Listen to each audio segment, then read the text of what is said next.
Alright, what's up, ladies and gentlemen? I'm here tonight on the show to talk about some NBA. I'll go over some news from the day. A bit more eventful news day than yesterday. So the first thing I want to talk about is Lee Ellis. He says he's no longer interested in covering the NBA. And quote, he said Anthony Davis can only ever play for 2 weeks at a time. ... Harden wanted respect for giving back $7 million in free agency. ... Durant said to fire everyone.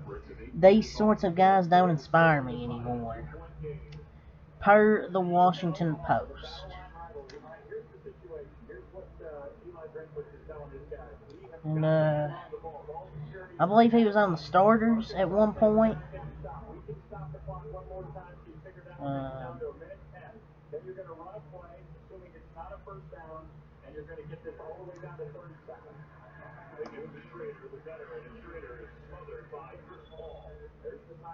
But I wonder if for real Lee Ellis really is. I think he's just trying to get some clout, trying to get some attention.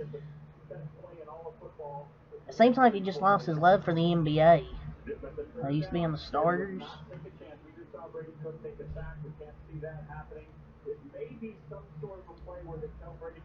Just never heard of him, so. How many people were around before they became the starters and they were the basketball like Jones? And they put in work for like a decade. It's like the second basketball podcast I found after like Bill Simmons. But I mean, I guess it makes sense for him to be burned out at this point covering the NBA. With Anthony Davis, like he's so injury prone. I don't agree with the James Harden thing. Durant, I don't know if he said to fire everyone. He just wanted to get traded.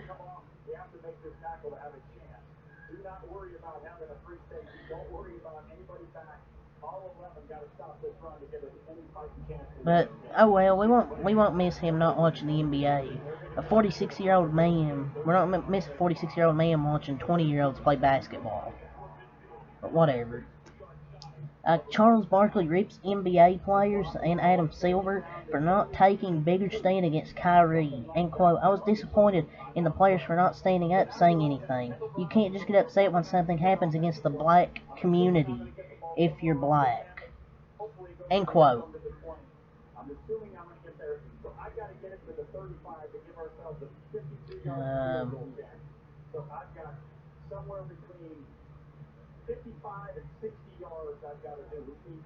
But I feel like he's a hypocrite. He was upset when players were demonstrating against racism / police brutality. He said we should keep that out of basketball.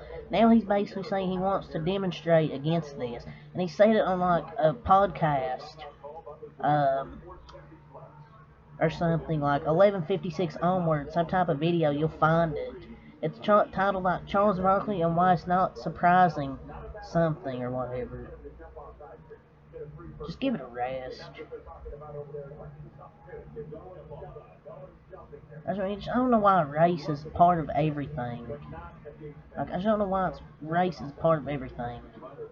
I mean, even the owner was he financially supported cultural genocide of like Muslims. So,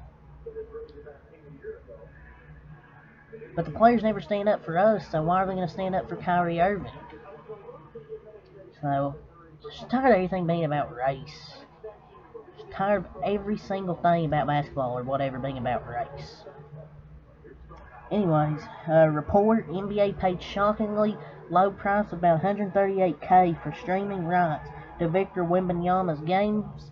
So, the NBA fans like all over the world enjoying the excitement and entertainment that's taking place this season in the NBA. A bunch of crazy stuff has happened this year with some teams being disappointing that we expect to be good. Some teams we thought would be bad are actually good this year so far. But another major topic that's been discussed is Victor Wembanyama's got a lot of attention this year, and he's paid only $138K. ESPN's only paid $138K for rights to share his games, which I mean that's a steal for ESPN.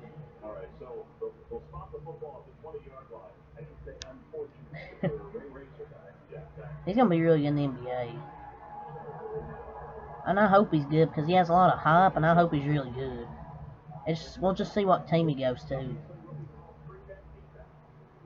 Lamar Odom believes the Phoenix Suns have a racist mascot. Says gorilla, and quote, gorillas in the desert. You can't find any.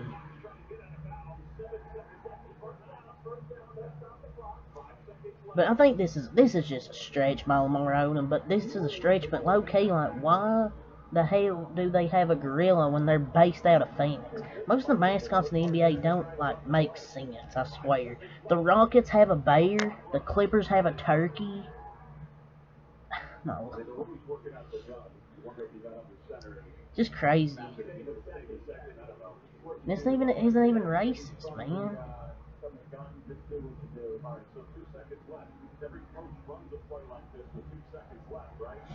Charles Barkley says Anthony Davis has been a disappointment.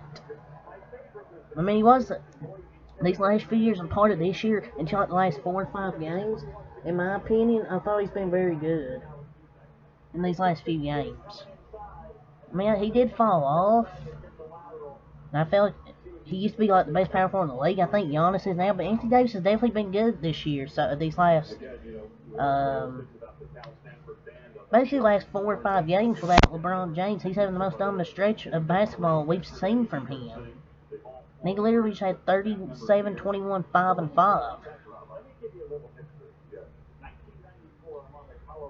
All I'm saying is, when he's playing great, they say nothing, or when he has a bad game and gets injured, they talk about it non-stop. Yes, I think he's been injury prone, but when he's playing good, I give the props to Anthony Davis. He's been playing the best stretch of his career. And he's been balling out these last few games. We definitely owe him an apology. Shaq and Klay Thompson. Klay Thompson's definitely been playing really good these last few games. Had a 41 against the Rockets. Had, I think, 20 against the Knicks, and then against the Clippers had 18. He's been shooting very well these last few games. If he can get back, keep playing that good, and Wiggins, like last game, plays good, and Curry keeps it up, the Warriors are going to be a hard team to beat. NBA.com's updated MVP ladder is number 1, Luka Doncic.